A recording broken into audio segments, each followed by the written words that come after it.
कहाँ से आवाज आ रही है? बंद कर रहे?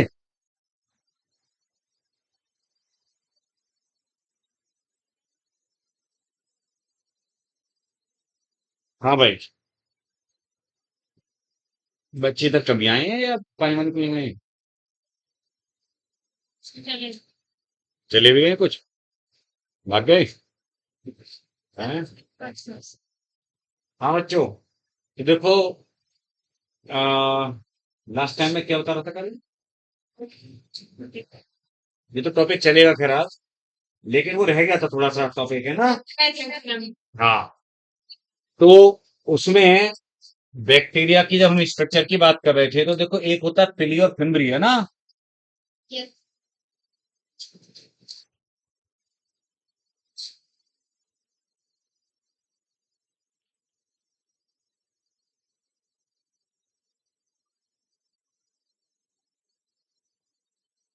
जैसे बेटा बताया था हमने कि जो फ्लैजेला हैं वो फ्लैजिलिन प्रोटीन के बने हुए स्ट्रक्चर है, और जिनका काम होता है मोटिलिटी के लिए, ना बेटा, लोकोमोशन में, मतलब बैक्टीरिया के मूवमेंट के लिए वो फ्लैजेला काम आते हैं। किसी पे एक होता है, किसी पे ज्यादा होते हैं फ्लैजेला। लेकिन जो पिली और फिम्बरी हैं, ये बहुत छोटे छोटे माइन्यूट से एक्सटेंशन है, बहुत छोटे छोटे हेयर लाइक स्ट्रक्चर हैं उसकी बॉडी पर। मैंने डायग्राम में बनाया भी था, है ना? तो होंगे तो पूरी बॉडी पर होंगे जैसे। और ये एक स्पेशल प्रोटीन से बने होते हैं, पिलिन प्रोटीन से। किससे बने होते हैं? पिलिन प्रोटीन से बने होते हैं बेटा, ध्यान रखें। पिली या फिब्री किसके बने होते हैं? पिलिन प्रोटीन के। और इनका काम मूवमेंट में नहीं होता बेटा। जो मूवमेंट या मोटिलिटी में फ्लैजेला की तरह ये काम नहीं करते। फिर क्या काम है इनका? हाँ, देखो, हालांकि बैक्टीरिया में ज्यादा बातें नहीं करनी हमें।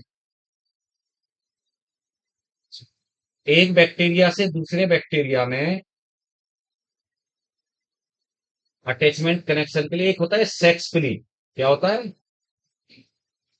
या सेक्स पाइलस कह देते हैं।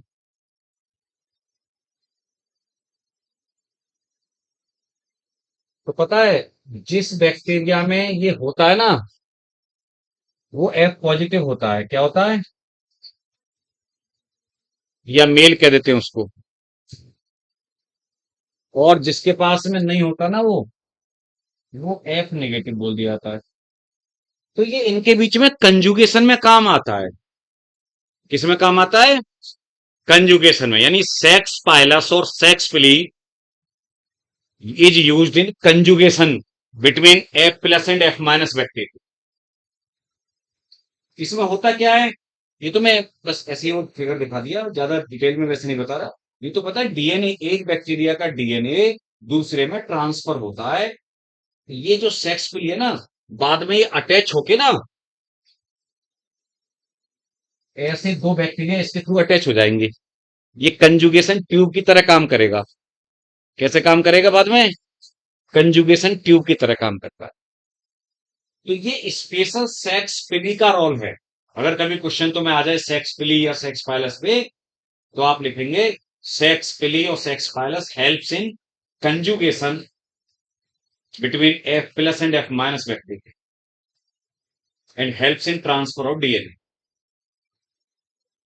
और बाकी जो पिली वगैरह हैं या फिम्बरी हैं, वो अटैचमेंट में हेल्प करते हैं।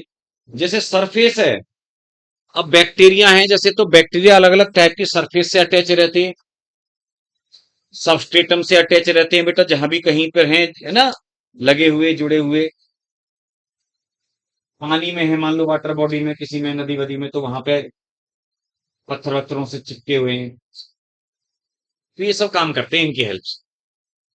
ये जो बैक्टीरिया के ऊपर ऐसे ऐसे निकले रहते हैं ना स्ट्रक्चर, ये है सेक्सुअली फ्रेंडली। और इसके अलावा, जैसे आप जानते हैं कि बीमारियां करते हैं बैक्टीरिया, प्लांट में, इंसानों में, है ना बेटा, ह्यूमंस में, एनिमल्स में। तो एनिमल्स में बैक्टीरिया, जैसे मान लो इंटेस्टाइन में है, एलिमेंट्री कैनाल में, तो वहां पे अटैच रहेगा, किसकी हेल्प से अटैच रहेगा? इन्हीं की वजह से, मेमोरी की वजह से। तो ये ऐसे अटैचमेंट में हेल्प करने वाली स्ट्रक्चर है। क्लियर?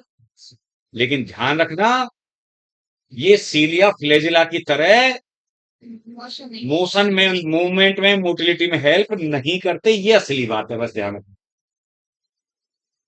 और वो सीलिया फ्लैजिला अटैचमेंट में हेल्प नहीं करते, उनका काम मोटिलिटी है। मतलब समझ रहे हो मेरी बात को? तो देखने में काफी कुछ एक जैसे हैं। अंतर यह है कि पीली फिमरी बहुत छोटी स्ट्रक्चर है सीलिया फ्लैजिला के मुकाबले। आपने नोटिस भी किया था, मैंने बैक्टीरियल सेल बनाई थी, उसमें फ्लैजिला मैंने काफी बड़ा बनाया। ठीक है? इसके अलावा ना, मैं एक बात बताना चाह रहा था आपको, न्यूक्लियोइड और प्लाज्मिड वगैरह के बारे में। ये बात और रह गई थी हमारी, है ना? न्यूक्लियोइड और प्लाज्मिड। अच्छा, उससे पहले एक काम और करो, वही एनसीईआरटी में करंट में जब आप आगे बढ़ी गए, चल ही रहे हो, तो वहां पे देखो राइबोसोम बता चुका मैं, सेल इंक्लूजन और पढ़ लेते हैं पहले। सेल इंक्लूजन,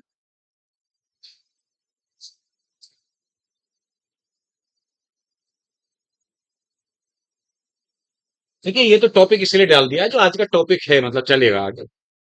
बाकी अभी ये पीछे वाला, कल वाला चल रहा है। ये मत सोचना कि मेम्ब्रेन सेल वॉल लिखा है, ये तो बातें तो होने रही उनकी। तो वो टॉपिक चलेगा, इस नाम से आज का टॉपिक था। देखिए, सेल इंक्लूजन्स। तो बेटा रे, डायग्राम आप बैक्टीरिया वाला देखें जो आप लोगों ने बनाया होगा, मैंने कल बनाया था, उसके अंदर आपको कुछ छोटे छोटे मैंने गोले गोले से ग्रेन्यूल से बना रखे हैं, जिनको मैंने बोला है सेल इंक्लूजन्स। तो ये क्या होते हैं बेटा? ये बिना मेम्ब्रेन के, बिना मेम्ब्रेन यानी कोई मेम्ब्रेन नहीं है इनके ऊपर, जैसे राइबोसोम होते हैं उनके ऊपर भी मेम्ब्रेन नहीं होती। तो ये बिना मेम्ब्रेन वाली स्ट्रक्चर है, which lie freely in the cytoplasm. Freely ये लिखा होता है एनसीईआरटी में कि लाई फ्री, इसका मतलब ये है कि बिना किसी मेम्ब्रेन के ऐसे ही पड़े हुए हैं साइटोप्लाज्म में कुछ ग्रेन्यूल। और ये ज्यादातर रिजर्व फूड ग्रेन्यूल होते हैं। कैसे होते हैं? Reserve food granules. लाइक, देखो एक तो हम बात करें लाई फ्रीली इन साइटोप्लाज्म, इसका मतलब ये है कि बिना मेम्ब्रेन वाले हैं। ठीक है?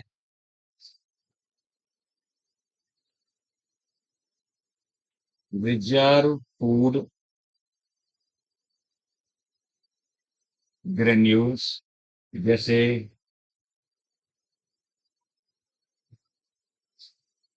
ग्लाइकोजन ग्रेन्यूल्स,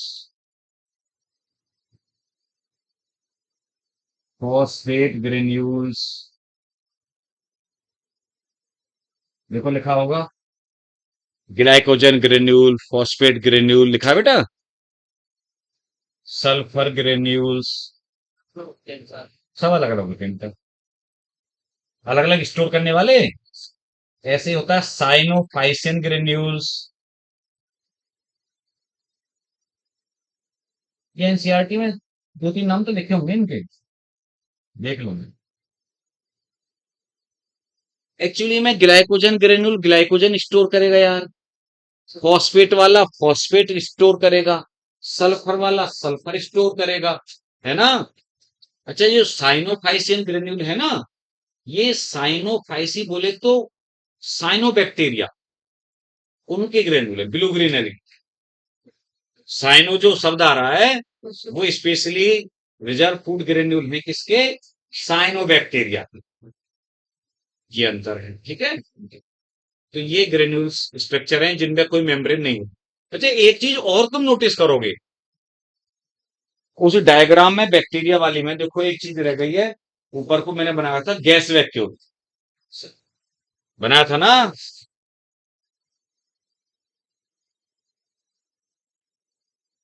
तो गैस वैक्यूल ये सभी बैक्टीरिया में नहीं पाया जाता।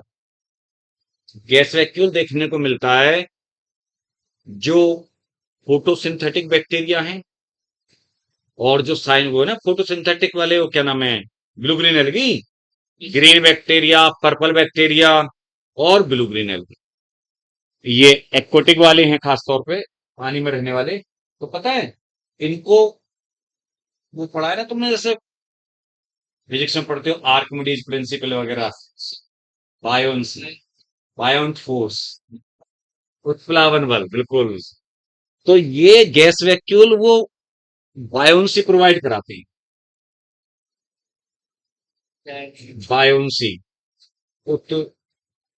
उत्प्लावन बल,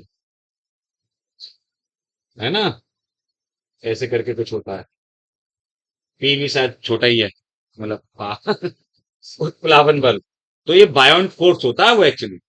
तो बायोन्सी मतलब अपथ्रस्ट फोर्स, या हम बोले सिंपल फ्लोटिंग, हम ये कह सकते हैं उसको फ्लोटिंग, तैरने में हेल्प करते हैं साहब ये गैस वैक्यूम, गैस स्टोर करके भर के, जिससे कि उसे, जैसे वो नहीं होता किसी उसमें, गाड़ी के उसमें ट्यूब ट्यूब या ट्यूब में आप वो भर के ना हवा और तैरते रहते हैं उसके ऊपर पानी पे, तो तैरने में हेल्प करता है इस तक। तो ये रोल है, मतलब क्योंकि एनसीईआरटी में एक सेंटेंस तो लिखा है बस, ये नहीं बताया किस लिए है, लेकिन ये लिखा है कि गैस वैक्यूल पाए जाते हैं फोटोसिंथेटिक बैक्टीरिया में, ब्लूग्रेनल, किस लिए होते हैं उन्हें, तैरने में हेल्प करने को। चलिए, अब मैं आपको बता रहा था, देखिए एक होता है न्यूक्लियोइड, जैसे बातें तो मैं कर चुका हूं उसके बारे में आपको। न्यूक्लियोइड जो कि झूठा वाला वही ब्यूटन न्यूक्लियस, यानी फॉल्स न्यूक्लियस है, इंसिपिएंट न्यूक्लियस है बैक्टीरिया का, डबल स्ट्रैंडेड सर्कुलर डीएनए ना बेटा, इसको जीनोमिक डीएनए भी कह सकते हैं आप। परेशान बिल्कुल मत होना, ये सब एक ही बातें हैं।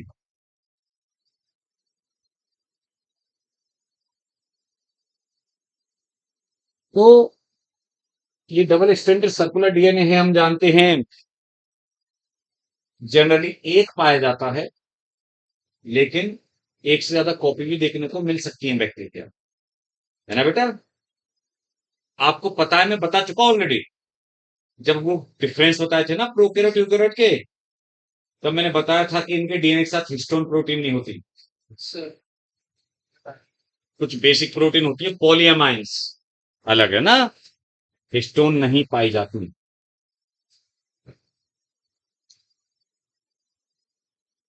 अच्छा, अब ये तो चलो मेन डीएनए हो ही गया जो करेक्टर रख रहा है बैक्टीरिया के, है ना, लेकिन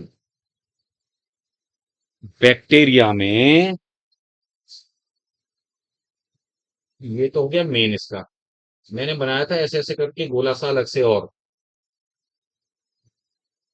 वो मेंशन भी किया था मैंने, प्लाज्मिड, याद है आपको, बड़ा इंपॉर्टेंट कैरेक्टर होता है।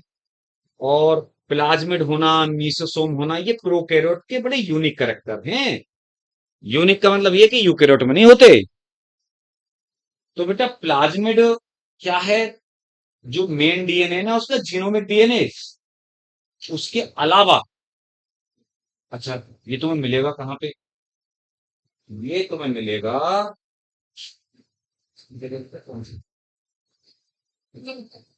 ये मिलेगा आपको इस वाले पर, जो डायग्राम बना हुआ है, इस वाले पैराग्राफ में आपको ये मिल जाएगा अलग से, अपनी हेडिंग वेडिंग कुछ नहीं, ठीक है, वो नहीं आप टारगेट तो आने जानकारी मिलेगी। तो बेटा प्लाज्मिड भी डबल स्ट्रैंडेड सर्कुलर डीएनए होते हैं, कैसे होते हैं, यानी न्यूक्लियोइड की तरह ही डबल स्ट्रैंडेड सर्कुलर डीएनए, लेकिन उस न्यूक्लियस जो है ना उसका, बैक्टीरिया का न्यूक्लियोइड या मेन डीएनए उसके अलावा है, अलग से है ये, उसके अलावा। तो इसीलिए प्लाज्मिड को हम बोल देते हैं, प्लाज्मिड्स आर एक्स्ट्रा क्रोमोजोमल, है ना बेटा, एक्स्ट्रा क्रोमोजोमल या एक्स्ट्रा न्यूक्लियर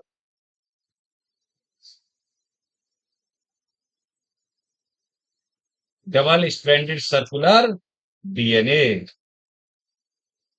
समझ गया आप? यह क्रोमोसोमल मटेरियल है उसके अलावा जीनोमिक डीएनए के, और ये भी डबल स्ट्रैंडेड सर्कुलर है। तो पता है एनसीईआरटी ये बोलती है कि ये सर्टेन फिनोटिपिक करेक्टर प्रोवाइड कराता है बैक्टीरिया। देखना लिखा मुझे, देखो ये लाइन है या नहीं है? हाँ, certain phenotypic character, unique character provide करा रहा है उसको। उनमें से ही एक करेक्टर है एंटीबायोटिक्स के लिए प्रतिरोधक क्षमता, है ना? Resistance to antibiotics.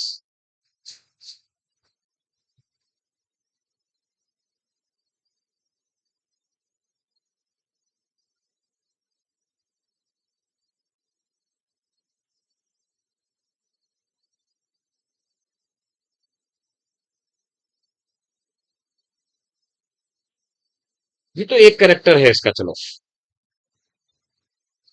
जा बात करें तो। हाँ, क्या करूं? जाओ चले।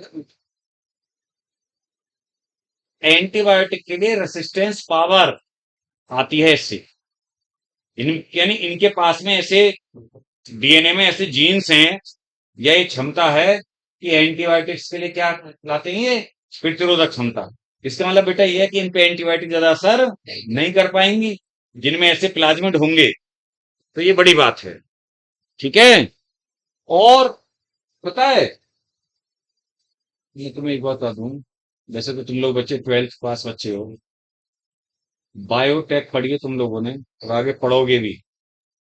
आज की डेट में, यहाँ पे हालांकि डिटेल में बात नहीं है, लेकिन आज की डेट में प्लाज्मिड का सबसे ज्यादा बड़ा जो यूज है वो है as a cloning vector in biotechnology या जेनेटिक इंजीनियरिंग, है ना? क्लोनिंग वेक्टर की तरह। तो क्लोनिंग वेक्टर क्या होता है बायोटेक में? क्या मतलब होता है क्लोनिंग वेक्टर का? बताओ कोई बच्चा।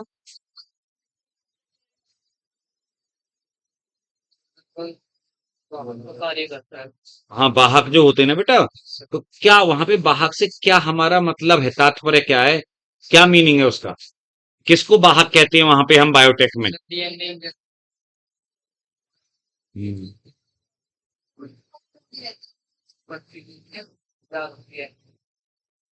एक्चुअली में क्लोनिंग वेक्टर हम उसको कहते हैं कि जिसमें ये क्षमता होती है, पता है, ये जो प्लाज्मिड है ना, इस न्यूक्लियोइड के बिना खुद सेल्फ रेप्लिकेट करने की क्षमता होती है इसके पास, खुद अपनी कॉपी बनाने की। इसीलिए प्लाज्मिड्स को क्लोनिंग वेक्टर की तरह यूज कर सकते हैं। पता है क्यों? क्यों क्लोनिंग वेक्टर क्या होते हैं वहां पे? ऐसा डीएनए मटेरियल या कोई भी, है ना, जीन, जो कि अपने साथ किसी डीएनए को जोड़कर उसको कैरी करके ले जाए किसी दूसरे ऑर्गेनिज्म में, होस्ट ऑर्गेनिज्म में, है ना? यानी उसके पास ये क्षमता होनी चाहिए। जैसे ये है, ये फॉरेन जीन है कोई, फॉरेन जीन या हमारा जो वांछित जीन, हिंदी में हम बोले हैं ना, डिजायरेबल जीन, जो हमें सुटेबल जीन चाहिए, वो है ये। कहीं से निकाला है हमने। अब हम चाहते हैं कि ये वाला जो जीन है, ये हम इस ऑर्गेनिज्म के, ये होस्ट ऑर्गेनिज्म है, ये बोर्ड सपोज करो, इसके अंदर डालना चाहते हैं, है ना? तो हमने क्या किया, इस जीन को इस वेक्टर के साथ मिलाया। ये प्लाज्मिड है, क्लोनिंग वेक्टर, इसके साथ जोड़ दिया। वो रिस्ट्रिक्शन एंजाइम होते हैं और लाइगेज, बन गया ये रिकॉम्बिनेंट डीएनए। अब इसको इंसर्ट कर दिया इसके होस्ट के अंदर, है ना, होस्ट बैक्टीरिया में जिसमें भी। तो अब ये वहां पर अपने साथ साथ इसको भी एक्सप्रेस कराएगा। यानी ये जो जीन लेके गया है, इसको भी एक्सप्रेशन कराएगा, इसका भी कैरेक्टर वहां पे शुरू हो जाएगा दूसरे ऑर्गेनिज्म में, और अपने साथ साथ इसकी भी कॉपी बनवाएगा। तभी तो क्लोनिंग हुआ, इसकी भी कॉपी बनेंगी बेटा। तो ये होता है क्लोनिंग वेक्टर, यानी वेक्टर वाहक, ले जाने वाला, जैसे वाहक नहीं बोलते हम लोग कि मलेरिया फैलाने वाला, मादा एनाफिलीज जो होती है, फीमेल एनाफिलीज, तो वाहक है, हाँ फीमेल एनाफिलीज, क्योंकि वो क्या करता है, वो मलेरिया करने वाले पैरासाइट को एक से दूसरे में लेके जा रहा है ना बेटा। ये टर्म समझना जरूर, खैर वो टॉपिक आपका आगे आएगा तब बात करेंगे। तो ये हमने बातें प्रोकैरियोट की हो गई थी, अब हम अपने टॉपिक पे आ रहे हैं। देखिए यूकैरियोटिक सेल, जो यूकैरियोटिक सेल है, उसमें आपको पता होगा कि प्लांट्स एंड एनिमल्स हमने आपको पढ़ा दिए। मतलब वैसे तो पूरी जो सेल आप पढ़ेंगे ये यूकैरियोट की ही पढ़ेंगे हम लोग, मतलब जो आप आगे पढ़ने जा रहे हैं ना, ये यूकैरियोट का ही पढ़ने जा रहे हैं आप सब कुछ। लेकिन आपको याद होगा मैंने डिफरेंस तो बता दिए थे ना, कि भाई प्लांट में सेल वॉल होती है, एनिमल में नहीं होती सेल वॉल। इसके अलावा वैक्यूल प्लांट में होती है, एनिमल में नहीं होती है, बहुत छोटी होती है। इसके अलावा क्लोरोप्लास्ट एनिमल में नहीं होती थी, है ना। और सेंट्रोसोम या सेंट्रियोल,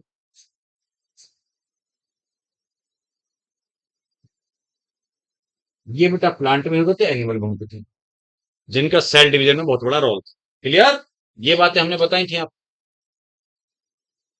अब यूकैरियोट के ही आगे हम बात कर रहे हैं एनवेलप के बारे में।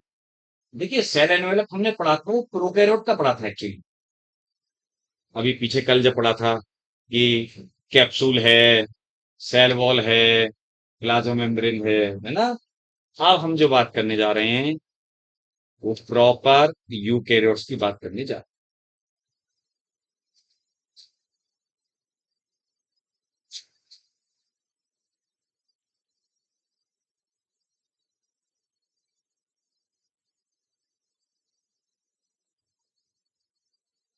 देखिए बेटा, जो प्लाज्मा मेम्ब्रेन या सेल मेम्ब्रेन है, मैंने आपको बताया था कि पीएम के नाम से फेमस है।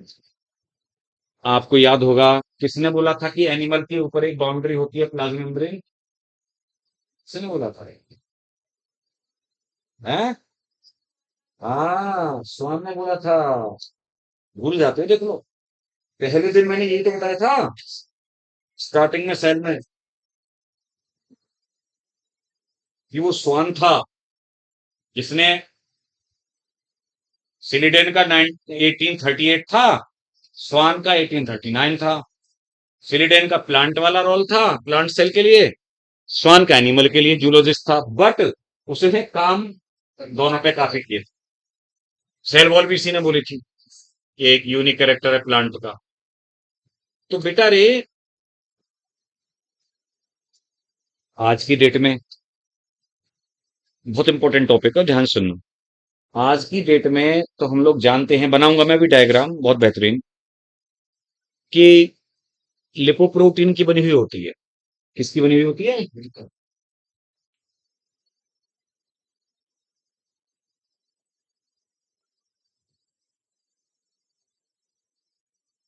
लिपिड की और प्रोटीन की बनी हुई प्लाज्मा मेम्ब्रेन होती है बेटा।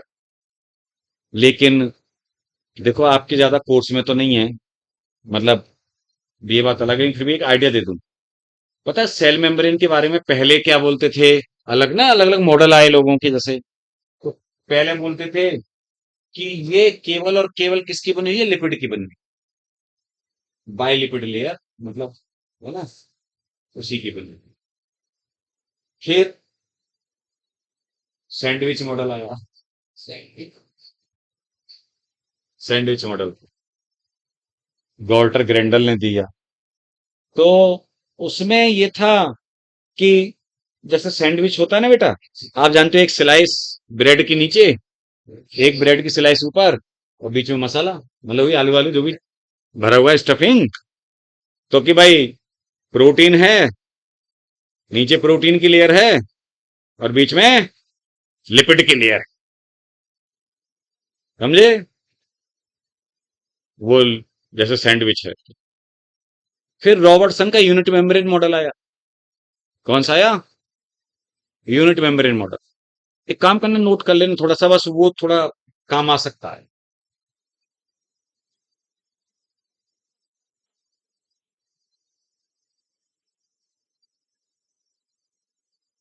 यूनिट मेम्ब्रेन मॉडल दिया था बाय रॉबर्टसन।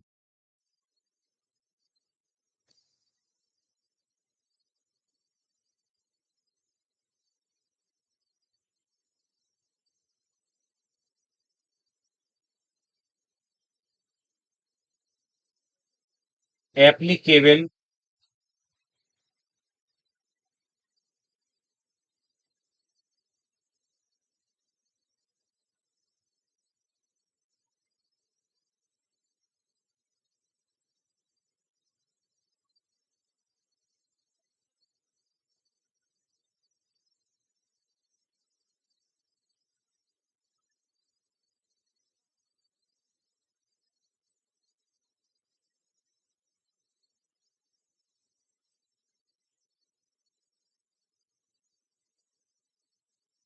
सेल ऑर्गेनेल्स की मेम्ब्रेन जो होती है ना बेटा, आप जानते हैं कि देखिए प्लाज्मा मेम्ब्रेन तो है ही है, लेकिन बायो मेम्ब्रेन शब्द का मतलब है जो भी लिविंग ऑर्गेनेल है उनकी मेम्ब्रेन, वो बायो मेम्ब्रेन होती है।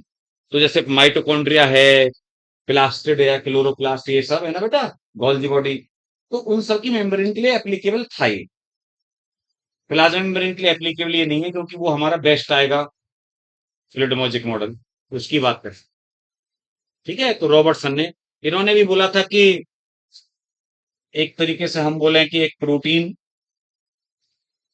लिपिड, लिपिड और प्रोटीन, ये बाइलेयर होती है किसकी, लिपिड की।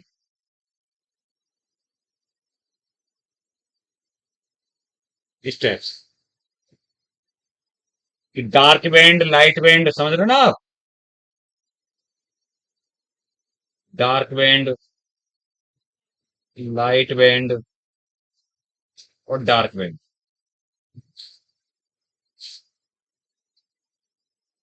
शॉर्ट में अगर मैं आपसे बोलूं तो ऐसे इन्होंने बोला था मेम्ब्रेन के लिए। ठीक है बेटा, डार्क लाइट डार्क स्टेप्स। वो लाइट वाला जो बैंड है वो एक्चुअल में दो लिपिड बाइलेयर का है, लेकिन जो असली आई, जो हमें डिटेल में पढ़नी है, सबसे एडवांस, सबसे ज्यादा एक्सेप्टेड है ना, सबने जिसको माना, जो आपकी छपी हुई है एनसीईआरटी में, उसी को हम अच्छे से बनाएंगे जरा, फ्लूइड मैजिक मॉडल।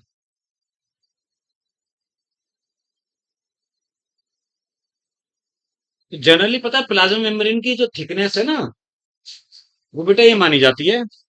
देखो एक आइडिया बता दूं मैं तुम्हें, जैसे आप ये मान के चलो, ये प्रोटीन हो गया, लिपिड और प्रोटीन, है ना, 20 एंगस्ट्रॉम, 35 एंगस्ट्रॉम, 35 और 20 एंगस्ट्रॉम,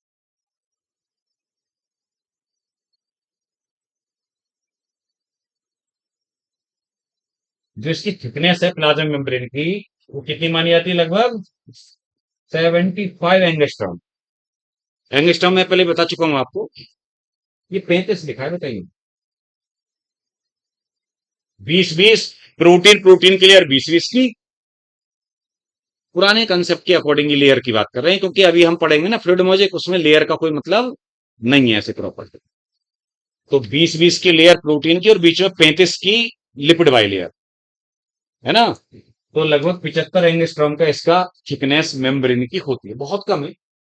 एंगस्ट्रॉम में आप जानते हैं 10⁻⁻10 होता है एक एंगस्ट्रॉम में मीटर। और अगर कहीं रफली आपको मिल जाए ना किसी क्वेश्चन में, जो एवरेज अगर हम बात करें नॉर्मली, वैसे जो इसकी थिकनेस है 70 to 100 एंगस्ट्रॉम, तो वो भी गलत नहीं मानी जाती। तो ये तो और ज्यादा एक्यूरेट वाली बात है, लेकिन अगर 70 से 100 भी आ जाती है ना बेटा क्वेश्चन में, ऑब्जेक्टिव में, तो वो सही मानी जाती है, क्योंकि वेरी करती रहती है, अलग अलग सेल की प्लाज्मा मेम्ब्रेन की थिकनेस अलग अलग हो सकती है, तो ये ध्यान रखिएगा वेरी। और तुम कहो कि सर 70-100 मान ली तो 120 ही मान लेते, जब 20 बढ़ाया था, ऐसा कुछ नहीं है। ये वो लिमिट बताई है मैंने, यहीं तक का बस, बाउंड्री 100 के ऊपर नहीं जाएंगे। तो अगर ये है तो फिर इसको पिक करेंगे। ठीक है, तो देखिए, प्लाज्मा मेम्ब्रेन या सेल मेम्ब्रेन हम बात कर रहे थे।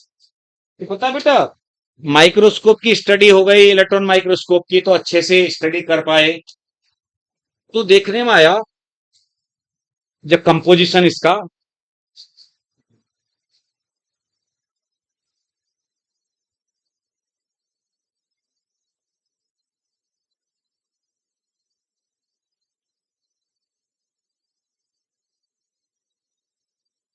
आरबीसी, किसकी बात कर रहा हूं मैं?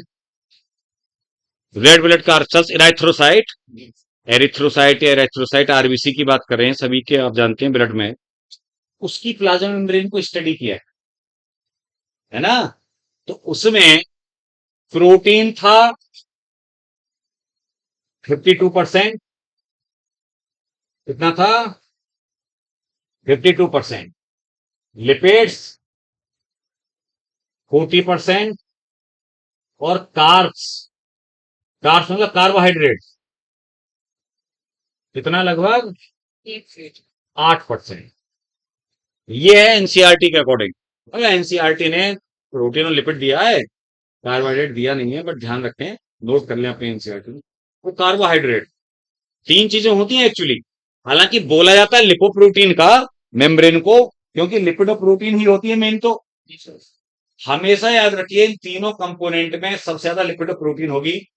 अच्छा, वो कम ज्यादा हो सकती है आपस में, लिपिड और प्रोटीन का कंटेंट वेरी कर सकता है, भिन्न भिन्न हो सकता है, अलग अलग टाइप की सेल में।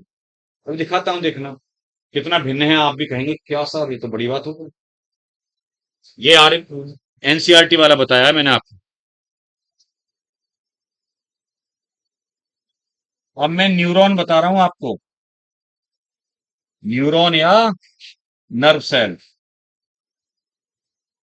इसकी प्लाज्मा मेम्ब्रेन को बता रहा हूं मैं भाई साहब। हमारे जो दिमाग में न्यूरॉन की प्लाज्मा मेम्ब्रेन कैसी होती है।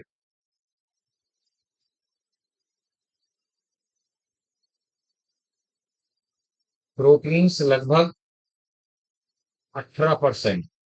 कितना?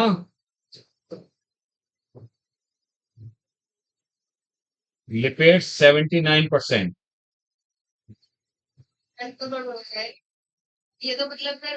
अब कितना बचा?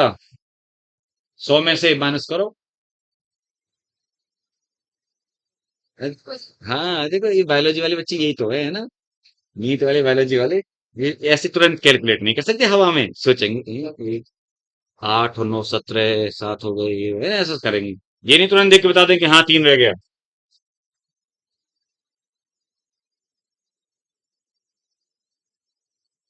हालांकि है तो मैं भी बायोलॉजी का ही बंदा हूँ, लेकिन मेरा मैथ बहुत अच्छा था 10 तक। 3% कार्बोहाइड्रेट। मैं ये बताने की कोशिश कर रहा हूं यहां पर। अच्छा, एक और देखो बताता हूँ, हिपेटोसाइट, जैसे रेट का हेपेटोसाइट लिया, एक स्टडी की रेट के हेपेटोसाइट मतलब लिवर सेल की। तो उसमें पता है, उसमें 52% लिपिड आया, 44% प्रोटीन आई, और 4% कार्बोहाइड्रेट। लगभग 44 हो गया ना 40 की जगह, तो थोड़ा सा अंतर आया, बाकी उल्टा सा आया। तो मैं ये कहना क्या चाह रहा हूं, मैं ये बोलना चाह रहा हूं कि ये फिक्स नहीं है।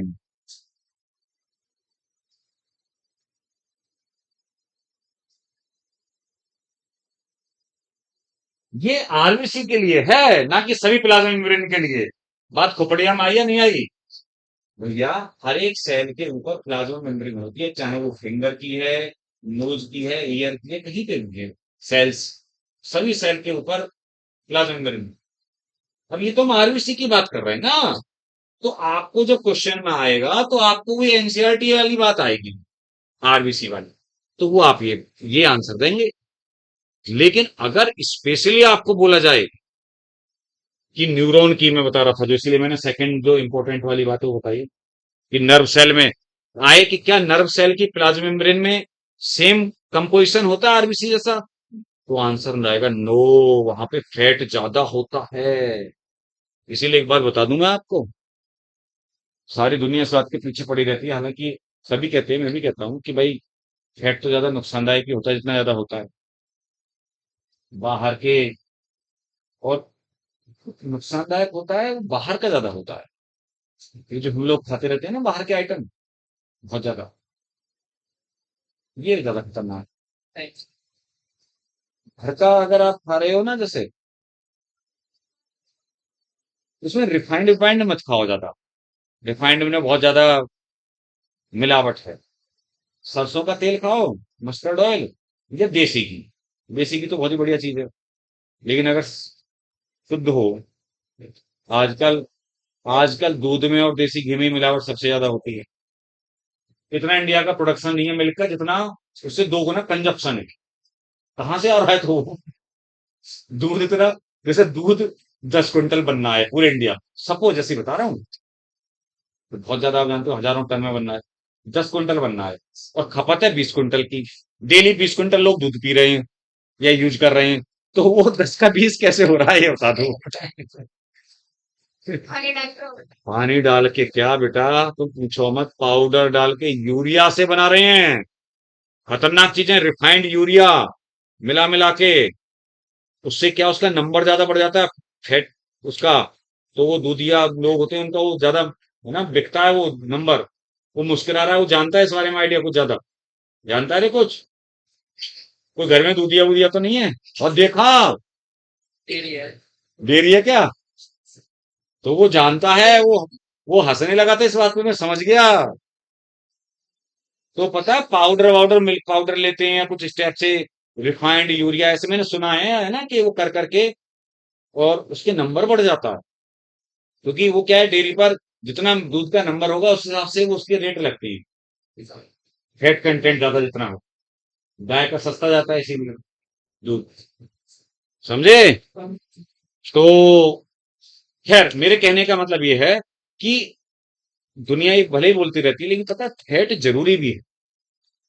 अब आप सोचिए मैंने क्या बताया, आपको अगर फैट बिल्कुल नहीं है इनटेक, जैसे आप कहते हैं कि हमें तो इन्होंने बताया है, इन डॉक्टर ने बताया सूखी बिल्कुल रोटी खाते हैं, बिल्कुल ऑयल का यूज ही नहीं करते, ऑयल का घी का कुछ नहीं, दूध भी नहीं पीते, कि हम तो बहुत फिट हैं, सूख के कांटे हो गए। दिमाग का विकास नहीं होगा, क्योंकि दिमाग के ब्रेन के डेवलपमेंट के लिए मैंने बताया 80% के आसपास उसकी प्लाज्मा मेम्ब्रेन में फैट है भाई साहब, खोपड़ी हम बात आई नहीं आई। हम्म। अच्छा, बाहर का फैट का मतलब मैं ये बोल रहा था, देखो चक्कर क्या है, तुम कभी देखना, मैंने भी खूब खाए यार बाहर के आइटम, तो अकेला अकेला रहता हूँ तो वैसे भी यार ज्यादा कंजप्शन इन चीजों का होता रहा है, लेकिन अब मैं काफी अवेयर हो गया हूँ। पता है, ये जो हम लोग भटूरा खाते हैं, छोले भटूरे, सबको पसंद होते हैं ज्यादातर। हाँ, अब कभी कभी कोई बात नहीं, एक आध महीने में एक आध बार खा लो। समोसे खाते हो, आप देखो क्या वो हर बार, ऐसे तो बेचारा लुट जाएगा, हर बार तेल चेंज करता है क्या। अब उस पे भी अच्छी बात क्या है, जब वो समोसा बनाना शुरू करे, और आप जैसे ही, पता है आपको दुकान पे 2 बजे समोसा बनते हैं या 1 बजे, शुरू शुरू में ही आपने खा लिए पहली बार ही, तो बात ठीक है। जितनी बार वो तेल बार बार गर्म होता रहता है, वही तेल कैंसर बन जाता है, वो कैंसर। तेल वाला खाने वाली चीजों से नुकसान नहीं है, नुकसान है जब उसी तेल में आइटम चीजें बार बार, अब आप गए शाम को लेने, समोसे लेने या उससे छोले भटूरे लेने, अब वो भटूरे उसमें ऑलरेडी 20 बार वो निकाल चुका है ऑलरेडी, उसी तेल में, तो काला हो गया है वो एकदम, रील वील्स में दिखाते रहते हैं। वो जहर दे रहा है आपको, ये मान के चलो वो कैंसर दे रहा है, क्योंकि कुछ पता नहीं कि उसके 4-6 बार खाने से ही कैंसर हो जाए आदमी को, और नहीं हो रहा जब तक बच रहा है, तो बहुत दिनों बाद भी नहीं बच रहा है, क्योंकि कार्सिनोजेनिक सब्सटेंस उसमें पैदा हो जाते हैं जब वो बार बार गर्म होता है, इसलिए घर में हमेशा ये बोला जाता है, जो है ना मम्मा लोग होते हैं, कि वो ये जानते हैं इस बात को, तो इसलिए ज्यादातर क्या होता है कि जिसमें पूड़ी बूड़ी सेक के ना वो, तो उसको ज्यादा फिर वैसे यूज ही नहीं करते सब्जी वब्जियों के लिए, क्योंकि फिर वो दोबारा से जब इतना गर्म होगा हाई टेम्परेचर पे, ऑलरेडी वो हो चुका है, तो नुकसानदायक होगा। उसे ऐसे ही रख लेते हैं कि पराठे वराठे बना लेंगे उससे या कुछ कर लेंगे इस टाइप से। छोटी छोटी चीजें हैं जो बहुत ज्यादा मैटर करती हैं। और यहाँ तुम्हारे एरिया में ना, इधर मैंने इधर भी कैंसर बहुत देखा है। मतलब बहुत सारे लोगों को, मेरे साथ के सर हैं एक, हाँ, बहुत बढ़ रहा है बेटा, इस समय बढ़ बहुत रहा है। मेरे साथ के ही सहारनपुर के ही, सिमलाना गाँव है वैसे उनका, सर हैं जूलॉजी में, उनके फादर और मदर, जबकि फादर मदर का कोई ब्लड का रिलेशनशिप थोड़ी होता है, ना कैंसर एक से दूसरे को फैलता, ये कोई एचआईवी थोड़ा ही है, दोनों की डेथ कैंसर से हुई। एक अभी कल परसों मुझे ट्रेन में लड़का मिला, उसका ताऊ का बेटा, यहीं का है बेटा, सहारनपुर के पास का ही। उसके ताऊ में ऐसी बातचीत कर रहा था फोन पे, मैं पूछने लगा, उसके ताऊ का बेटा एम्स ऋषिकेश में एडमिट है, ब्लड कैंसर है, 22 साल का लड़का, 22 साल का लड़का है, ब्लड कैंसर है। और वो पिताजी है नहीं उसके, खेती वेती सब अकेला ही, खूब खेती सब काम करता था बेचारा।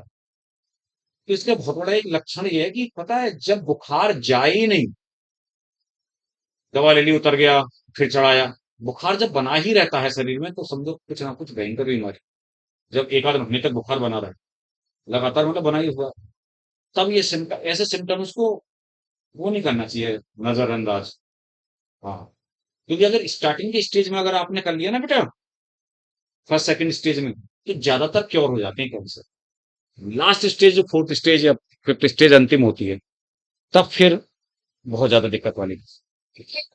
हाँ, एक लिमिटेड स्टेज है, तो ये हमें ध्यान देने वाली। हाँ बेटा, कुछ कह रहे थे। हमारी बॉडी में फैट नहीं चाहिए। हाँ। फैट हानिकारक है बॉडी के लिए। हाँ, दोनों ही बात। एक्चुअली में क्या होता है बेटा, कि दो टाइप के वो होते हैं। एक होता है हाई डेंसिटी वाला लिपिड, एचडीएल।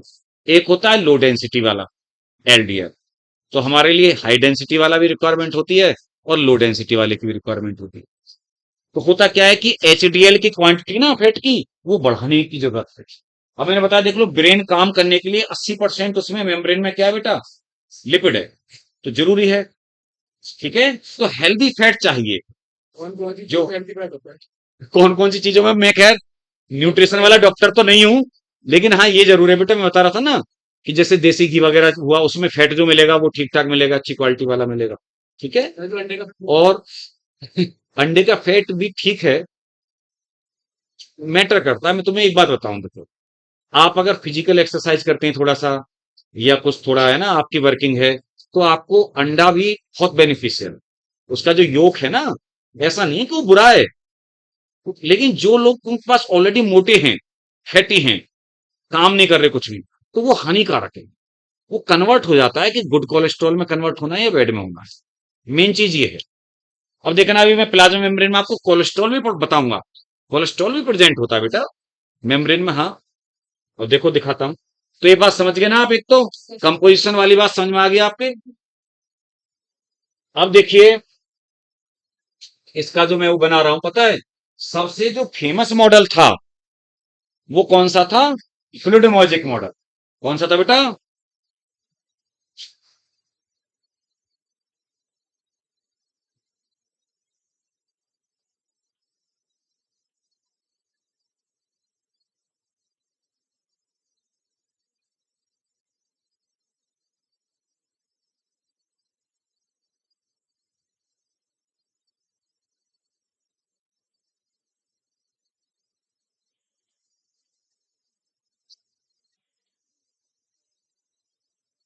देखो 1972 में दिया होगा शायद, है ना, 1970,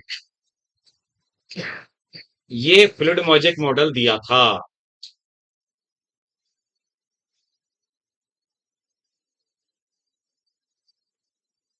देखो, अभी अगले पेज पे बनाऊंगा वैसे मैं। जैसे ये सेल है, ये इसकी प्लाज्मा मेम्ब्रेन है, अब कोई प्लाज्मा मेम्ब्रेन एक लाइन नहीं है, आप जानते कुछ तो थिकनेस है उसकी। Yes. ये प्लाज्मा मेम्ब्रेन भी है।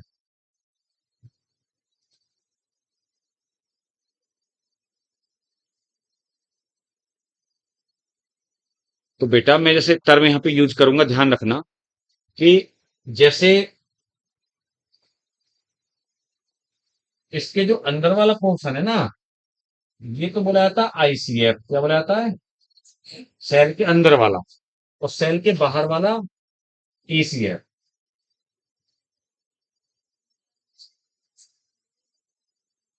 एक्स्ट्रा सेलुलर फ्लूइड या फेस, और इंट्रा सेलुलर फ्लूइड या इंटरसेलुलर फेस। ठीक है बेटा, ये मतलब होता है आउटर साइड,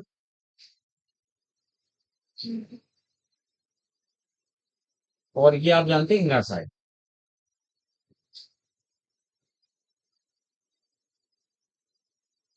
ठीक है, लेकिन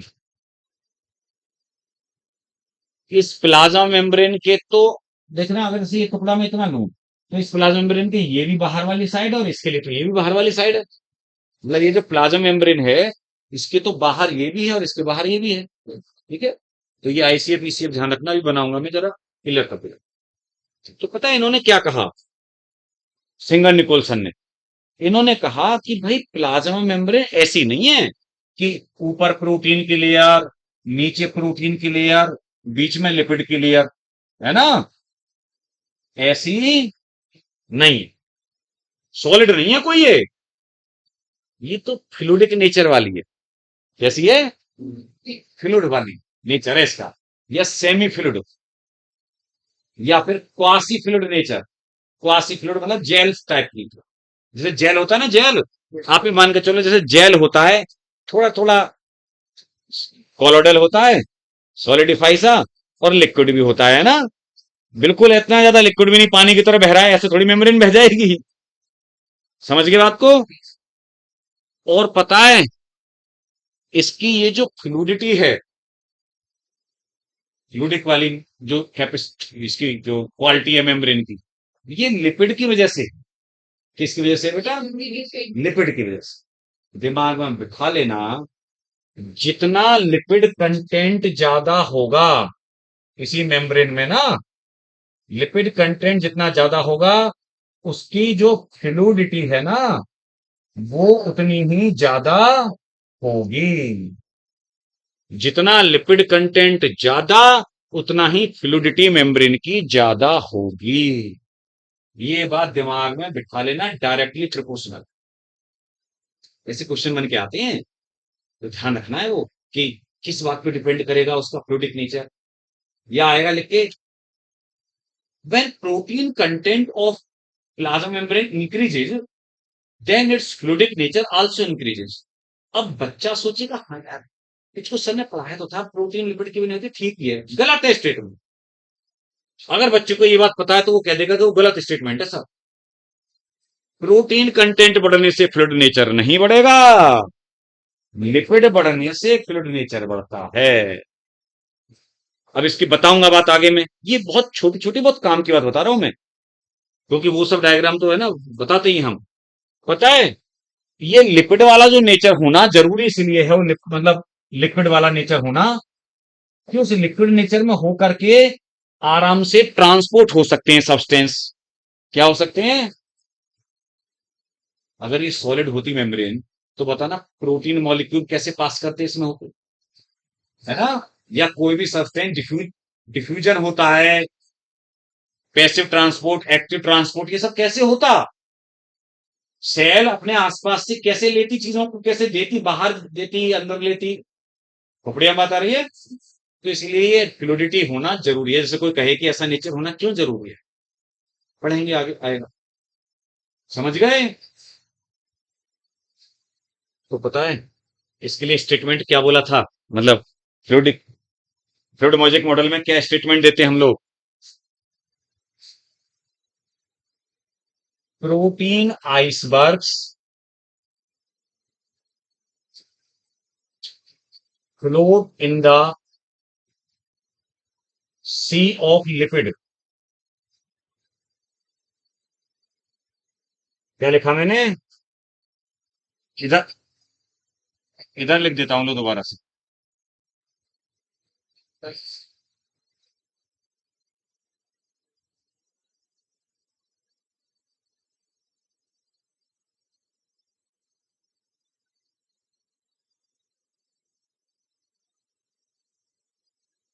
protein icebergs float in the sea of lipid. मतलब लिपिड नाम का एक समुद्र है। जैसे जैसे देखो समुद्र होता है ना, समुद्र, उसमें सी में बेटा, समुद्र में आइसबर्ग तैर रहे होते हैं, बर्फ के चट्टाने या टुकड़े।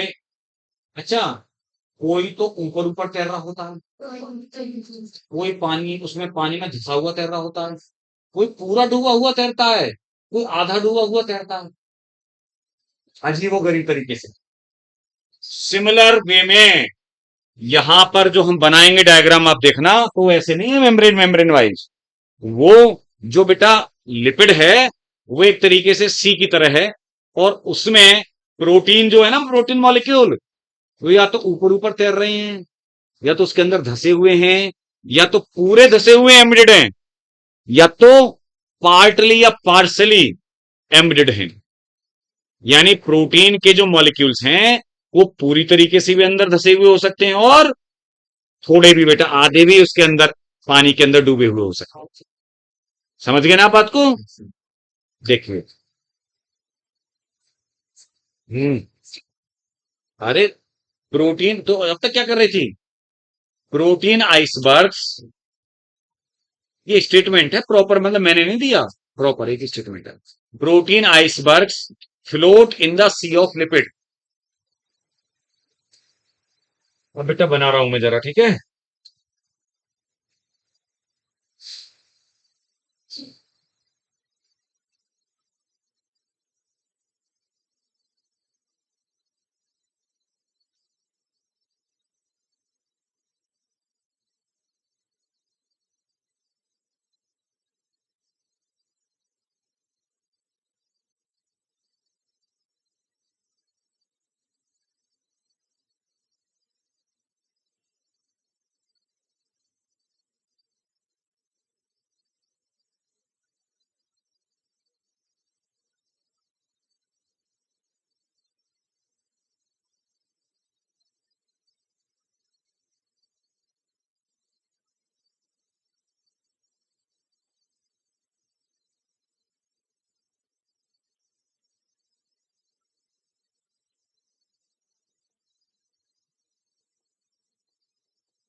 बहुत समझ।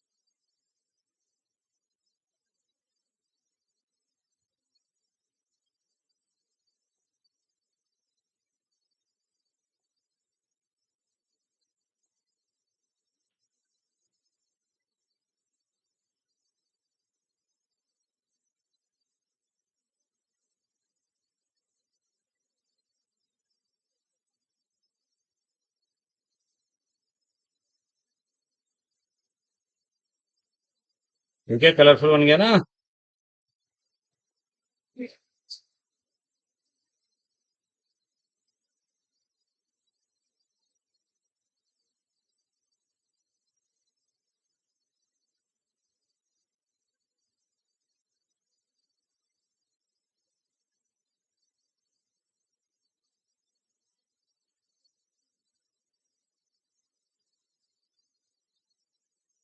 नॉन पोलर, आप जानते हैं, एक होता है हाइड्रोफिलिक, एम्फीपैथिक नेचर होता है, बताऊंगा तो चलो अलग से लिखूंगा एम्फीपैथिक से। नॉन पोलर टेल, आप जानते हैं कि पोलर को हाइड्रोफिलिक बोलते हैं, नहीं जानते? एक्चुअली जो लिपिड है ना बेटा, लिपिड मॉलिक्यूल यहाँ पर, वो फॉस्फोलिपिड मॉलिक्यूल होते हैं। कैसे होते हैं वो? Phospholipid molecule. तो वो जो फॉस्फोलिपिड मॉलिक्यूल है ना, उनके दो टाइप के एंड होते हैं। एक तो होता है हेड, वो होता है पोलर हेड या हाइड्रोफिलिक हेड, और एक होती है non polar tail. Non polar मतलब वाटर, पानी से जो नफरत करने वाली, और पोलर मतलब पानी के लिए है ना, डेफिनेटली रखने वाला। तो टेल ज्यादा बड़ी आप देख रहे हैं, जो नॉन पोलर टेल है, और ये हाइड्रोफिलिक या पोलर हेड है।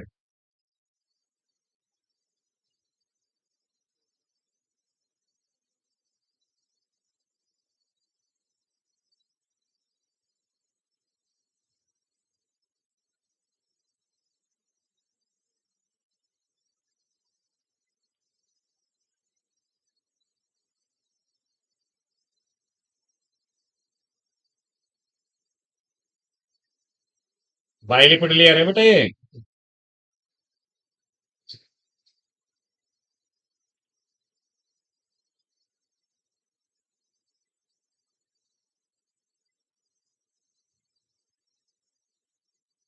और जो कि वास्तव में क्या है? फॉस्फोलिपिड।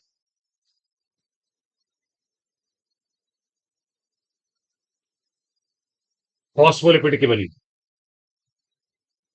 ठीक है। अच्छा, आप जरा गौर से देखें, इस यानी मेम्ब्रेन जो बनी हुई है वो तो फॉस्फोलिपिड की बनी हुई है भाई, है ना? इसके अंदर प्रोटीन, एक और चीज बता दूं, ये मेम्ब्रेन है, जैसे मैंने आपको ऐसे डायग्राम बनाया था, ये आईसीएफ है और ये ईसीएफ है। अब आप समझ गए उसमें जो मैंने शुरुआत में बनाया था, यानी ये सेल के अंदर वाली वो साइड है, साइटोप्लाज्म वाली साइड, ये बाहर वाली साइड, ये मेम्ब्रेन है। ठीक है। तो प्रोटीन जो होती है वो दो तरीके से अरेंज रहती है, दो तरीके से, प्रोटीन मॉलिक्यूल, या तो पूरी तरीके से बाहर बाहर पाए जाएंगे इस मेम्ब्रेन के, पूरे बाहर, इनको बोलेंगे पेरिफेरल प्रोटीन या एक्सट्रिंसिक प्रोटीन। क्या बोलेंगे?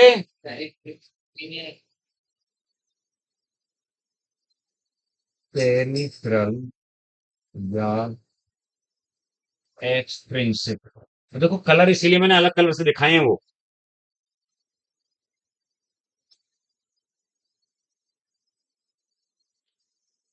जो बाहर हैं, अभी ये मैं सोच ना, बहुत से बच्चे क्या कहेंगे, सर अभी तो आपने आईसीएफ बताया तो ये तो अंदर वाली साइड हो गई। अरे मेम्ब्रेन के तो बाहर ही हुई ना भाई, ये मेम्ब्रेन है देखो। अब इसके इधर भी बाहर है, इसके इधर भी, ये तो मेम्ब्रेन के अंदर तो नहीं हुई ना। तो अच्छा, और जो प्रोटीन देखो अंदर डूबी हुई है इसके अंदर, या तो थोड़ी या पूरी तरीके से, वो बोली जाती है इंटीग्रल प्रोटीन या इंट्रिंसिक प्रोटीन। क्या बोली जाती है? Intrinsic protein. समझ गए बात को आप? ये वाली देख लो, ये एक कलर की दोनों सेम ही है, ध्यान रखना।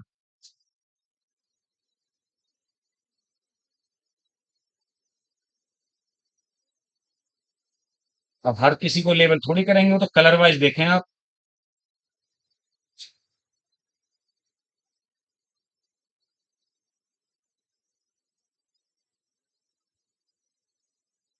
तो आप गौर से देख पा रहे हैं,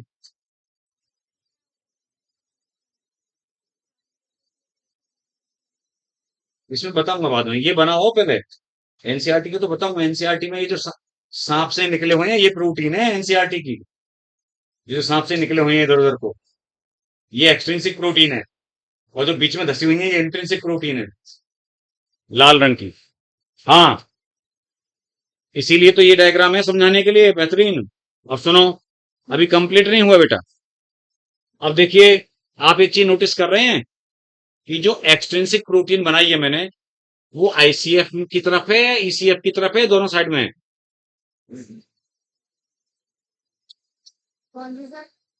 पेरिफेरल प्रोटीन दोनों तरफ नहीं दिख रही आपको? आपको ये दोनों तरफ नहीं दिख रही भाई साहब? अगर लेवल नहीं किए तो इसका मतलब क्या है? नहीं तो फिर क्या डबल डबल नाम लिखूं उनके? ऐसे इंट्रिंसिक वाली अंदर धसी हुई है, थोड़ी इधर को धसी हुई है, इधर को देखो, मैंने इसलिए दोनों साइड में बराबर मामला दिखाया। यानी प्रोटीन किसी भी साइड पे पाई जा सकती हैं, दोनों साइड में प्रेजेंट हैं, बस मेम्ब्रेन के बाहर है वो। एक्सट्रिंसिक प्रोटीन का मतलब ये नहीं है कि सेल के बाहर हो ना, ये दिमाग में बिठा लेना अगर नीट की तैयारी करने की सोच रहे हो तो। ऐसी चीजें, क्योंकि अगर एकदम आप बिल्कुल ऐसे बोलोगे ना, फिर तो वो थर्ड फोर्थ क्लास के बच्चे में फिर अपना अंतर क्या रहेगा? तो मैं बार बार इसीलिए मैंने आपको बताया था कि आईसीएफ ईसीएफ का मीनिंग बताया, और फिर मैंने बताया भाई प्लाज्मा मेम्ब्रेन के चाहे इधर हो चाहे इधर हो, उसके तो बाहर ही है ना। दूसरी बात, पता है जो शुगर है, शुगर शुगर चेन, जो एनसीईआरटी में भी उनके सांप से जो निकले हुए उनके पास में भी और लगी हुई हैं चेन, दो अलग अलग कलर में दिखाई है, ग्रीन और वो ऑरेंज सी है ना। पता है ये जो शुगर चेन, देखो ध्यान सुनो, ये केवल ईसीएफ साइड पे है, ये आईसीएफ पे नहीं है। शुगर चेन जो है, शुगर कंपाउंड, कार्बोहाइड्रेट, वो केवल इधर ही है।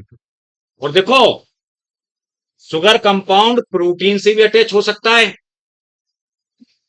ये देखो आप, ये इस प्रोटीन से अटैच है, चाहे बाहर वाली प्रोटीन से अटैच हो, चाहे इंटीग्रल प्रोटीन से अटैच हो। वो मैंने एक कलर का दिखाया, पर्पल कलर का। जब शुगर चेन, ध्यान सुनना मेरी बात, जब शुगर चेन प्रोटीन से जुड़ी रहती है तो उसको ग्लाइकोप्रोटीन बोला जाता है। क्या बोला जाता है उसको? समझ में बात आई?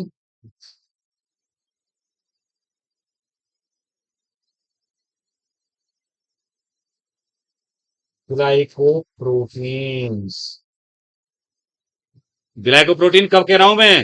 वेन शुगर चेन या कार्बोहाइड्रेट रिमेन लिंक्ड विद या ज्वाइंट विद प्रोटीन्स। अच्छा, अब देखो, ये जो है ना, ये लिपिड के हेड है, ये लिपिड की तो हेड है। जब लिपिड के साथ में चेन जुड़ी हुई है किसकी? कार्बोहाइड्रेट की, तो ग्लाइकोलिपिड।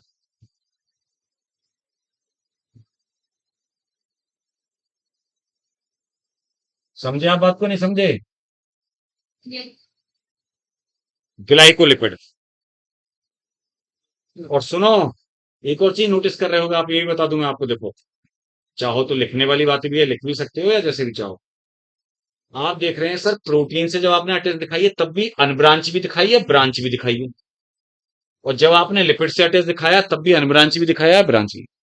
आप चाहो तो अपनी एनसीईआरटी में देख सकते हैं उसको। ये जो देखो, यहां पर ये जो ग्रीन ग्रीन है, ग्रीन वाले, है ना, बोले बोले बेटा, ग्रीन वाले अनब्रांच भी है और ब्रांच भी है। ये लिपिड से जुड़े हुए हैं ग्रीन वाले। और जो ऑरेंज वाले हैं, वो आप देखो अंदर वाली प्रोटीन से भी जुड़े हुए हैं, और बाहर तो सांप से निकली हुई है ना, उनसे भी जुड़े हुए हैं एक्सट्रिंसिक प्रोटीन, वो भी ब्रांच भी और अनब्रांच भी। तो प्रिया बताई, वो ये आज तक बच्चे इस डायग्राम को समझ ही नहीं पाते, मैं देख लेते हैं उनसे में डायग्राम क्या कर रहे हैं ना। मेरे कागज कुत्ते ने काट दिया तो मैं ऐसे ही बोल रहा हूँ।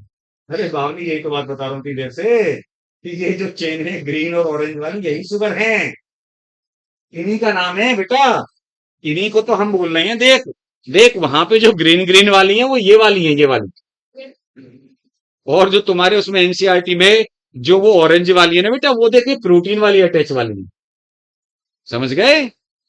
तो मैंने वो सारी चीजें बना के दिखाई हैं, और वो प्रोटीन वो उसने सांप की तरह निकाल रखी है, तो ढंग से नहीं बनाई है एक्चुअली।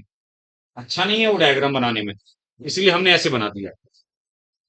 अच्छा, एक और चीज, तो ये क्या यहाँ लिख देता हूँ, ये वाला क्या है, ये शुगर चेन्स है ना बेटा,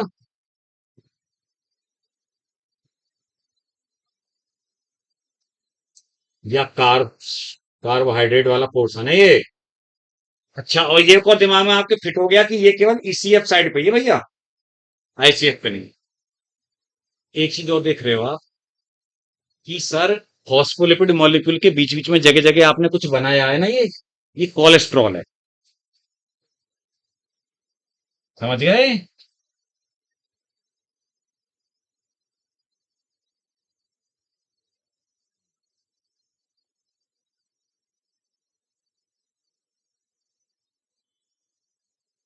कोलेस्ट्रॉल भी एक टाइप का लिपिड ही होता है। कोलेस्ट्रॉल भी एक टाइप का फैट या लिपिड ही होता है बेटा। जब आप बायोमोलिक्यूल पढ़ेंगे तो जानेंगे। आ, बना रहे देखो,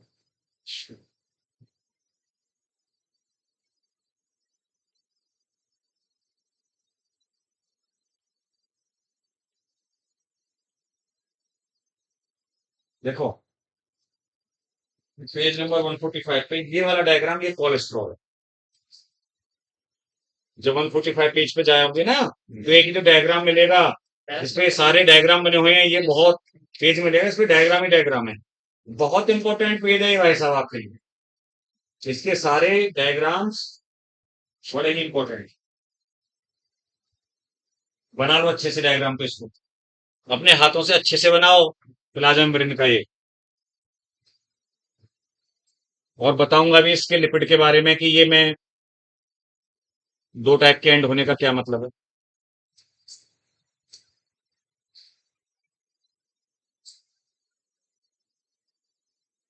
पता है?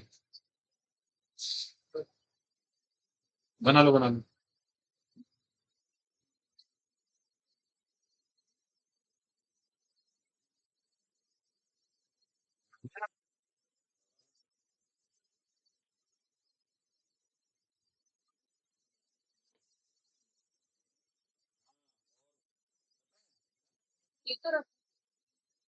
ऐसे बनाना भी और अच्छा आएगा, हाँ बड़ा सा, क्योंकि लेबलिंग के लिए भी खूब जगह होनी चाहिए बेटा।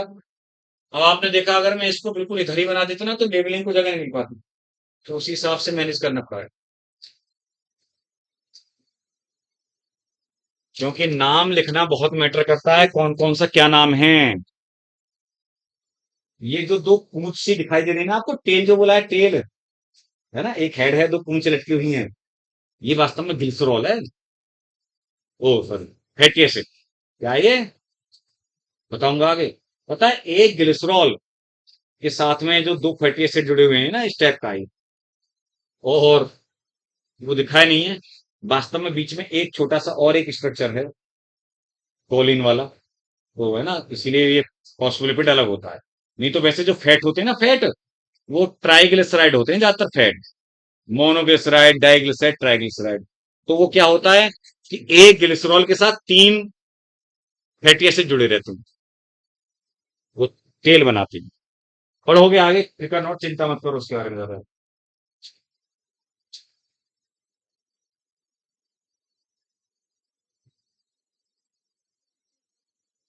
और पेंसिल के बजाय पता है पेन से बनाने का डर करो। ये डर ना, पेंसिल से बनाने का मतलब होता है कि हमारे मन में डर है कि हम गलत ना कर दें। तो हमेशा याद रखो, पेन से बनाओ। थोड़ा बहुत काटना पड़ जाए कभी कभी, गलती कोई बात नहीं, किसी और के लिए थोड़ी, कोई ये थोड़ी है कि तुम ये ड्राइंग का वो है पेपर, ये तो अपने समझने के लिए बना रहे हो। लाइफ में ध्यान रखो इस चीज, क्योंकि अब तुम उस लेवल पे हो बच्चे, है ना, कि बेटा वो स्कूल तो है नहीं कि पेंसिल से नहीं बनाओगे तो मास्टर मारेंगे या टीचर डांट लगाएंगे। पेन से बनाया करो डायग्राम।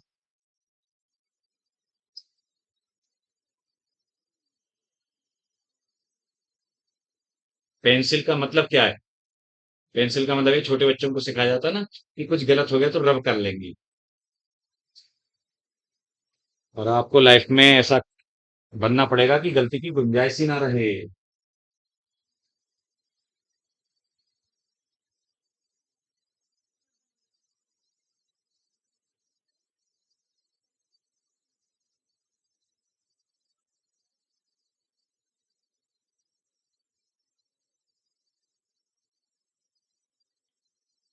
ना देखो ना। तूने कहा बनाया बेटा? अच्छा। और तेरे पास एनसीईआरटी कहाँ है? तो नहीं लगे। ये तो गलत बात है बेटा। ऐसे कैसे काम चले?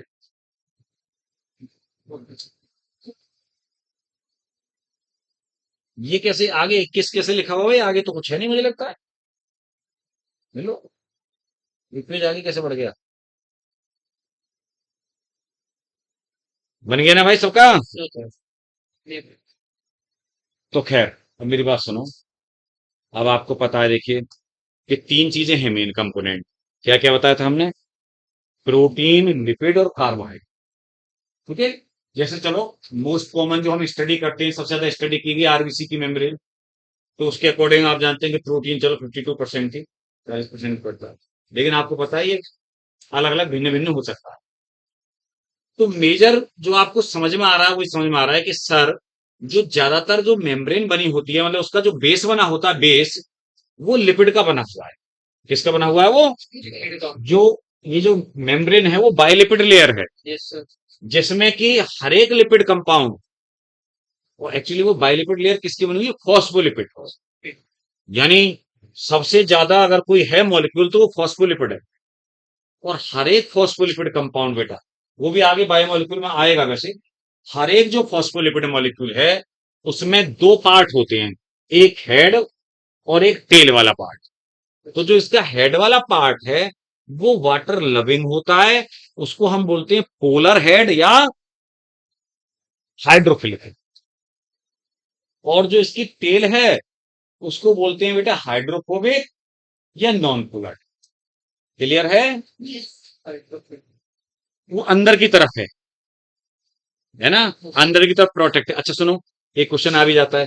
अंदर की तरफ प्रोटेक्टेड है क्योंकि पोलर एनवायरनमेंट से बची रहें, पानी से बचने के लिए वो अंदर को प्रोजेक्टेड है। यानी जैसे एक मेम्ब्रेन है, उसमें अंदर की तरफ वो धसी हुई है वो। समझिए ना? बाउंड्री बाउंड्री पे नहीं है, बाहर बाहर तो हेड है। भाई पेरिफेरी की तरफ तो हेड है ना, तो वो पोलर है, उसे कोई दिक्कत नहीं है वाटर से। लेकिन अंदर वाला जो मेजर पार्ट है, इसीलिए प्लाज्मा मेम्ब्रेन, इसीलिए प्लाज्मा मेम्ब्रेन ये बोला जाता है कि उसका पानी से 36 का आंकड़ा, मतलब 36 का आंकड़े का मतलब कि वो पानी है ना, उससे होकर के जो पानी वाले सब्सटेंस है ना, जैसे जो जो वाटर लविंग सब्सटेंस है, पोलर मॉलिक्यूल, उनका पास होना बड़ा मुश्किल है। क्योंकि अंदर तो पूरी की पूरी चेन, उसकी जो टेल है वो उसी की बनी हुई है। तो बताएंगे फिर वो कैसे पास करेंगे, बताएं। जो प्रोटीन है, ये बाहर वाली प्रोटीन है। चाहे आईसी, मैं बार बार बोल रहा हूं, मैं इस बात में कितना वजन दे रहा हूं, ध्यान से सुने ना आप, कि चाहे आईसीएफ की तरफ है सेल के अंदर की तरफ, या सेल के बाहर ईसीएफ की तरफ हो, अगर वो मेम्ब्रेन के बाहर है तो बोला उसको एक्सट्रिंसिक या पेरिफेरल ही जाएगा। ये प्लाज्मा मेम्ब्रेन है, चाहे इसके इधर हो चाहे इसके इधर हो, बोला उसको एक्सट्रिंसिक ही जाएगा। क्योंकि बच्चे बार बार ही सोचते हैं सर ये तो अंदर वाली साइड है, तो ये तो इंट्रिंसिक नहीं। अंदर बोले तो प्लाज्मा मेम्ब्रेन के अंदर कौन सी है? वो इंट्रिंसिक या इंटीग्रल है। और वो ऐसी भी हो सकती है, कोई कोई आपने देखा एनसीईआरटी में ही बना था कि पूरी को क्रॉस कर रही है, पूरी को आर पार क्रॉस कर रही है ना प्रोटीन मॉलिक्यूल। और कुछ ऐसे हैं जो थोड़े थोड़े धसे हुए हैं बेटा, उसके अंदर एम्बेडेड है। समझ गए आप? एक चीज बढ़िया में आपके आ रही है कि जो प्रोटीन पूरा आर पार है ना, इसका मतलब वो ट्रांसपोर्ट कराने में हेल्प करेंगी मॉलिक्यूल्स को, है ना? चैनल या कैरियर प्रोटीन की तरह ट्रांसपोर्ट कराएंगी ना। जैसे एक पहाड़ है, आपने देखा है कि वो जो आजकल तो टनल्स बहुत बन रही हैं पहाड़ों पे, कि उसके नीचे से रास्ता निकाल दिया, तो वैसे पहाड़ पूरे पूरे पार करेंगे तो कितना ऊंचाई है ना। और उसके अंदर से टनल से होके निकल गया। तो ऐसे वो एक टनल प्रोवाइड करा रही है, इसीलिए मेरे मुंह से निकला टनल। खैर, ये टनल प्रोटीन भी बोली जाती है। ये सारी नहीं, एक्चुअली ये सब तो इंटीग्रल प्रोटीन है, तीनों जो मैंने दिखा रखी है, लेकिन जो पूरे को क्रॉस कर रही होती है बस उसी को टनल प्रोटीन कहते हैं। जो पूरी मेम्ब्रेन को क्रॉस कर रही होती है, जो आपके डायग्राम में वहां दिख रही हूं, उसको टनल या ट्रांस मेम्ब्रेन प्रोटीन भी कह सकते हैं। ट्रांस मेम्ब्रेन,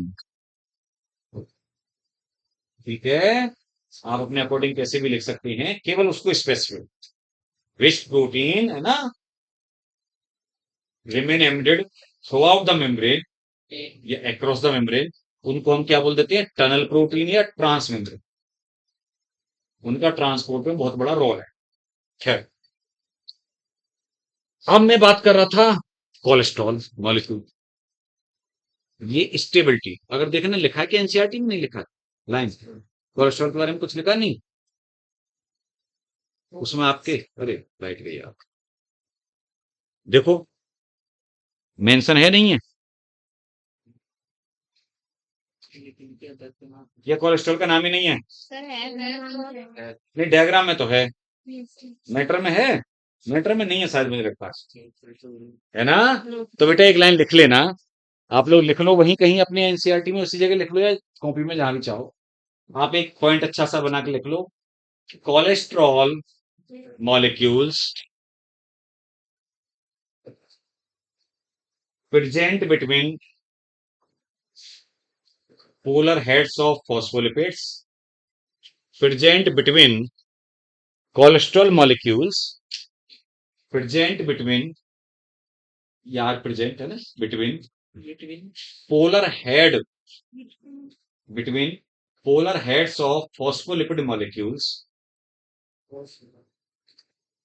बेटा उधर पीछे वाला एक थोड़ा सा खोल देना, देख, खोल दे, बहुत एकदम से गर्मी हो जाती है जब लाइट चली जाती है।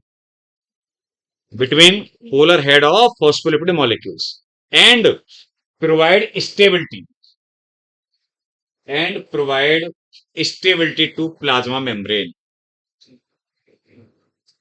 and provide stability to plasma membrane, है ना बेटा। स्टेबिलिटी, मैंने बोला and provide stability to plasma membrane. बताओ पीछे बच्चे कहां रह गए, लिख दिया। तो जगह जगह पे बीच बीच में, उन पोलर हेड के बीच बीच में कोलेस्ट्रॉल प्रेजेंट है और स्टेबिलिटी देने का काम करता है, ठीक है। अब देखो ये बातें हो गई हमारी। अब तुम देखोगे एनसीईआरटी में, उधर जाना बेटा, ये पढ़ना पलटोगे पेज और मेम्ब्रेन पे आगे जाइए, उधर जो पैराग्राफ मिलेगा आगे जरा देखना,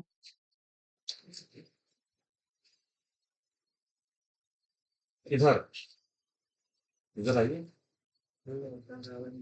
है ना। वहां पे आप उसको पैराग्राफ को पढ़ के देखें, जैसे वो फ्लूइडिक वाली बात तो है ही, क्वासी फ्लूइड नेचर वो सब तो मिल ही गया होगा आपको। मैंने बताया था कि लिपिड की वजह से क्वासी फ्लूइड नेचर होता है ना, जो फ्लूइडिक नेचर होता है या क्वासी फ्लूइड नेचर होता है। और लिपिड कंटेंट जितना ज्यादा होगा उतना आप जानते हैं फ्लूइडिक नेचर ज्यादा होगा, तो उसकी वजह से पता है प्रोटीन का लेटरल मूवमेंट आसानी से हो पाएगा बेटा, है ना।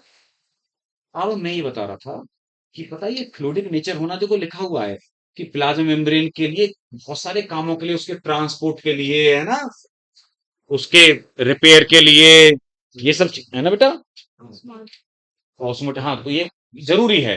अब पता है ट्रांसपोर्ट अक्रॉस द जो मेम्ब्रेन होता है ना बेटा, वो देखिए, एक तो हम बोलते हैं पैसिव ट्रांसपोर्ट और एक हम बोल देते हैं एक्टिव ट्रांसपोर्ट। बेटा पैसिव ट्रांसपोर्ट का मतलब ये होता है जब कोई भी मॉलिक्यूल अपने हाई टू लो जाता है, हाई कंसंट्रेशन से लो कंसंट्रेशन जाता है, केमिस्ट्री में पढ़ते हो आप लोग, और उसमें वो एनर्जी खर्च नहीं होती, आप जानते हैं, हाई टू लो जाएगा एलोंग द ग्रेडियंट, उसको बोलते हैं अपने एलोंग द ग्रेडियंट का। उस पैसिव में भी बातें होती हैं। एक होता है सिंपल डिफ्यूजन, क्या होता है, जो सिंपल डिफ्यूजन है ना बेटा, उसका क्या मतलब है, सिंपल डिफ्यूजन में ये होता है कि जब कोई भी मॉलिक्यूल अपने हाई टू लो जा रहा है बिना किसी की हेल्प से, सिंपल डिफ्यूजन, बिना किसी की हेल्प से। तो न्यूट्रल सब्सटेंस जो होते हैं ना, न्यूट्रल, लिखिए एनसीईआरटी में लाइन, वो ऐसे सिंपल डिफ्यूजन से चले जाते हैं, कुछ वो नहीं है उन पे, है ना।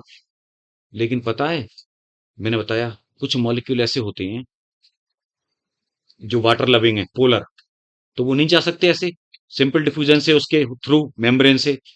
तो उनको कैरियर प्रोटीन या चैनल प्रोटीन की रिक्वायरमेंट होती है, जो प्रोटीन पूरे में क्रॉस कर रही है, मैंने बताया ना, तो वो उनको हेल्प कराती है ट्रांसपोर्ट में।